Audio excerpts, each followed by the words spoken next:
vivía provocando divisiones entre la gente. 16 de noviembre. Catalina vino a la 1 de la madrugada. Recé bastante con ella y luego le pregunté, ¿puedes decirme qué tienes en la boca? Y ella me dijo, ¿ves esto? Yo, sí, pero dime, ¿por qué sufres de semejante manera de tu boca? Ella me contestó, yo siempre provoqué divisiones entre la gente. Entonces empezó a llorar desesperadamente. Le dije, me causas tanta pena, debes sufrir tanto todavía. Ella dijo, tengo. Le pregunté, ¿te ayudo cuando vienes a mí? Ella dijo, sí. Le pregunté, ¿y cómo? Ella me dijo, paz.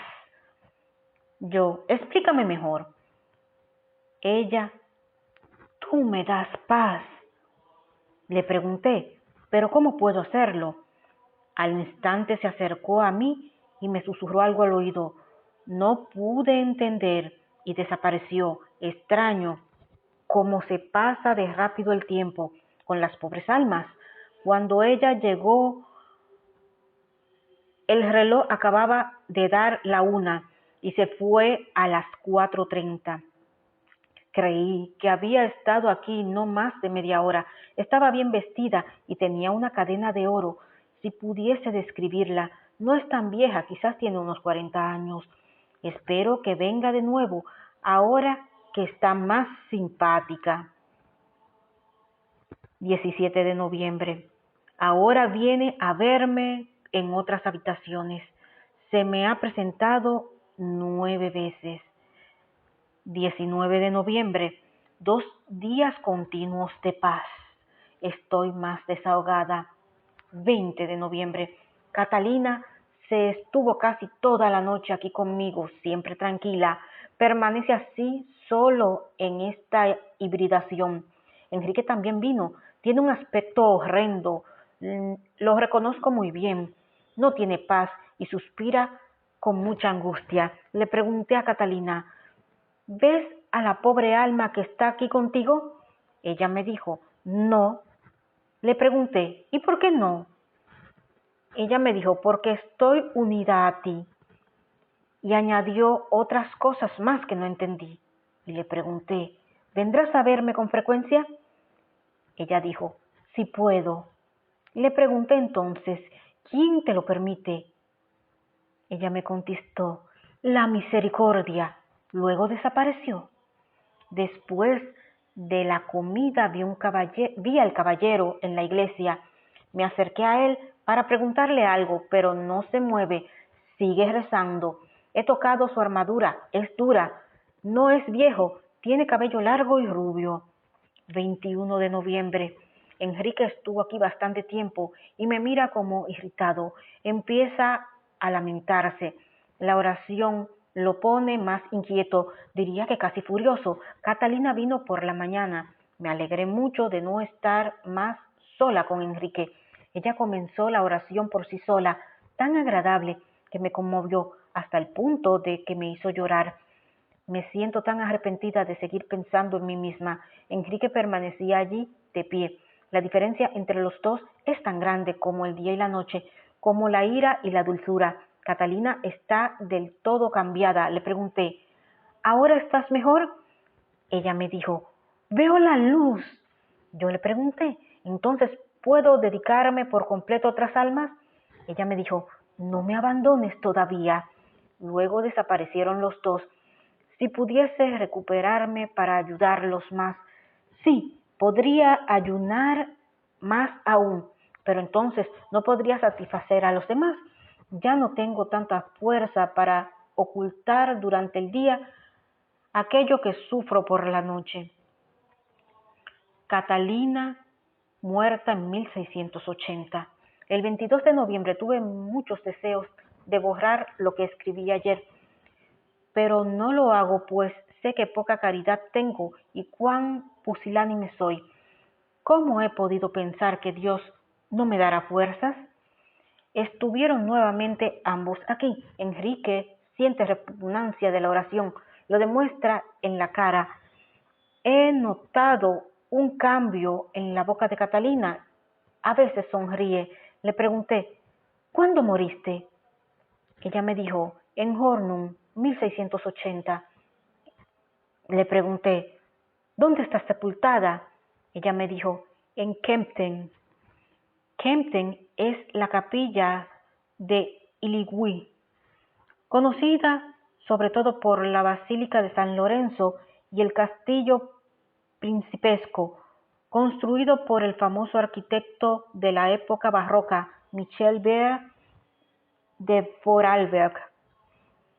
Le pregunté entonces, ¿por qué tu alma está aquí? Ella me contestó, aquí provoqué discordia. Le pregunté, ¿conoces quizás a Bárbara? Ella me dijo, sí. Yo le dije, cuéntame por favor un poco más, pero desapareció. Enrique debe poder verla, porque mientras ella estaba, él se acercó. 24 de noviembre. Ambos estuvieron bastante tiempo aquí, pero nada que ver con ellos. Me pongo contenta cuando me acompaña Catalina, estando Enrique, porque entonces la situación se me hace menos terrible. 25 de noviembre. Solo estuvo Enrique. Estaba tan violento que pensé que iba a terminar por caer en mi baño. Le dije, ¿tienes algo que decirme? Se enfureció y se fue. Volvió, comenzó a suspirar terriblemente. Fue algo que realmente fue difícil de soportar. 26 de noviembre. Nuevamente los dos. Le dije a Catalina, pensé que tu patrona, de quien llevabas el nombre, te había liberado. ¿Por qué no viniste ayer? Ella respondió, Catalina de Siena, y lo dijo tan rápido que casi me hizo reír. 27 de noviembre. Me encontraba enferma y no podía dormir. Esperaba a mis amigos. No vinieron como siempre que tengo dolores. ¡Qué discreción tan extraordinaria! 28 de noviembre. De nuevo los dolores y sin ánimo. 29 de noviembre. Vino solo a orar y a hacerle preguntas lo irrita. 30 de noviembre. Catalina ya me espera en la habitación cuando me dirigía a dormir. Recité las vísperas con ella. Le dije, ¿por qué has estado tanto tiempo sin venir? Ella me dijo, yo estaba cerca tuyo. Yo, ¿por qué no te he visto? Ella me dijo, me has dado mucho, mira aquí. Y me señaló su boca, de la cual había desaparecido todo aquel horror. No puedo describir cuánto gozo sentí. Yo, ahora no tienes que sufrir tanto. Ella me dijo, no. Yo le dije, dime, ¿cuándo te ayudo más? Ella me contestó, cuando no pecas. Yo, desgraciadamente, todavía no soy capaz. Me susurró algo al oído que no pude entender, tal vez una palabra como unión o buena intención. Luego desapareció. Vivir sin pecado alguno, oh, si lo consiguiese. A veces me enojo mucho dentro de mí. Soy también mentirosa porque no muestro a los demás lo que siento dentro de mí. Enrique se pone violento, salvado por la limosna. El 1 de diciembre pasé una mala noche. El viejo Enrique se quedó largo rato. Daba miedo. Le pregunté si él había disparado a mi abuelo. El abuelo de Eugenia se llamaba Carlos Eugenio Irvino I. Vivió de 1798 a 1879. Se casó con Teresa Sofía Schönbohm Buschheim, que murió en 1876. Su cuadro está colgado en aquella sala. Se puso furioso. Antes de que pudiera defenderme, se abalanzó sobre mí y me agarró por el cuello con tanta fuerza que sentí ahogarme. Esta violencia es un misterio de la maldad que el hombre se lleva consigo después de su muerte. Como en la vida quiso el mal, ahora debe arrastrar consigo toda la fealdad y el horror de sus acciones, aunque no quisiese. Por estas apariciones se puede comprender y explicar por qué los paganos sentían tan inmenso miedo de los muertos y los echaban fuera de los lugares donde habían vivido, con algarabía y máscaras. Fue solo un instante, pero fue tan espantoso, estaba completamente aterrorizada. Nunca olvidaré la furia en sus ojos. Cada vez un espíritu me toca o me golpea. 3 veces hasta ahora siento más repugnancia que dolor, como si me tocase un sapo o una serpiente. Nada de esto pude describir. 2 de diciembre. Él estuvo conmigo desde las 2 hasta las 6. Estaba muy aterrado, apenas lograba defenderme. Puse delante de él la reliquia de la Santa Cruz. Lanzó un grito, se fue a un rincón, donde permaneció acurrucado y gruñendo como un perro rabioso. Fue algo bien duro. Deseaba mucho que viniese Catalina. El domingo pude ver al caballero asistir a toda la Santa Misa. Vi nuevamente a los 11. Son para mí un verdadero misterio. 3 de diciembre. Primero llegó Enrique, luego Catalina. Le pregunté, ¿puedes ver aquel otro espíritu? Ella me dijo, no. Yo le pregunté entonces, ¿por qué no puedes ver? Ella me dijo, yo solo estoy involucrada contigo. Le dije, por favor, dime si es un mal espíritu. Ella me contestó, salvado, he rezado con él por largo rato. Enrique se estuvo quieto, sin embargo todavía es repugnante. 4 de diciembre. Por la mañana una sombra me parecía que me precedía. Subió por las escaleras hasta mi habitación. Cuando entré no había nada. Enrique vino por la noche, recé con él, cosa que le es indiferente. Siempre me ha llamado la atención el hecho de que los espíritus al principio tienen el rostro muy oscuro, solo se les aclara en el momento que ya tienen la posibilidad de hablar. 5 de diciembre. Ha venido solo Catalina y le pregunté, ¿puedes orar por mí? Y ella dijo, sí. Y le pregunté entonces, ¿puedes rogar para que las pobres almas no vengan a mí?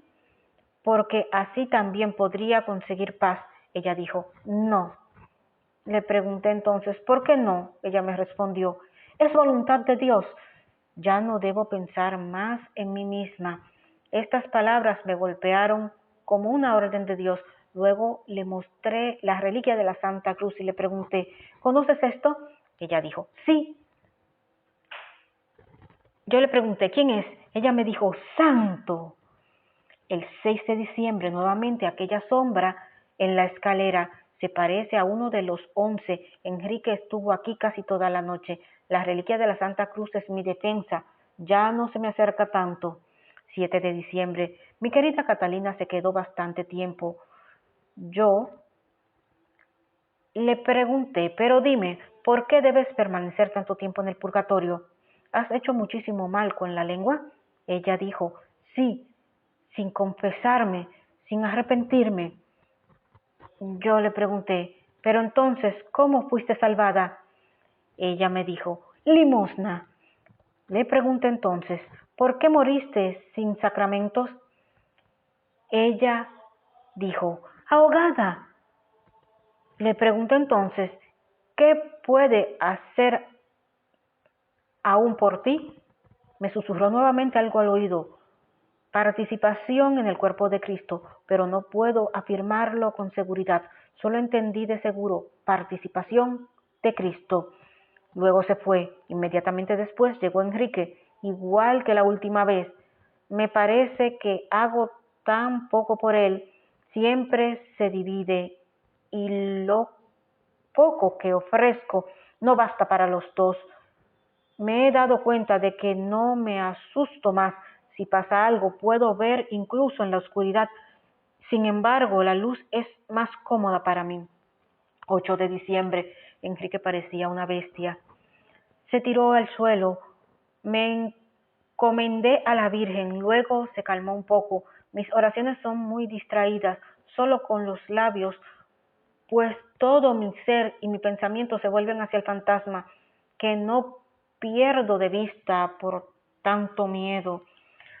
Se fue a las 3 de la madrugada para regresar a las 5. Le dije, vete que quiero ir a la iglesia, allí puedo rezar mejor por ti.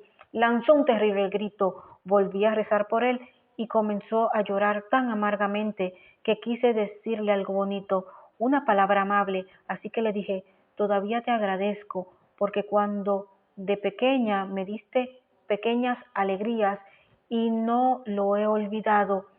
Pero dime, ¿cómo puedo ayudarte? Lo haré de buena gana. Recordaba que cuando era pequeña con frecuencia me regalaba ciruelas y así se lo recordé también. Como respuesta hizo un sonido de gorgoteando y me extendió su mano, la tomé. Estaba calientísima. De inmediato su rostro se puso más amable. Sí, así puede decirse, pues aún es muy repugnante. Le dije, ya vete que tengo que ir a la iglesia y se fue. Ahora creo que ha comenzado muestra de amistad, porque en cuanto le mostré amor, en vez de miedo, se volvió más agradable. Los 11 me estaban esperando al pie de la montaña. Los vi cerca de la nieve. Son muy oscuros.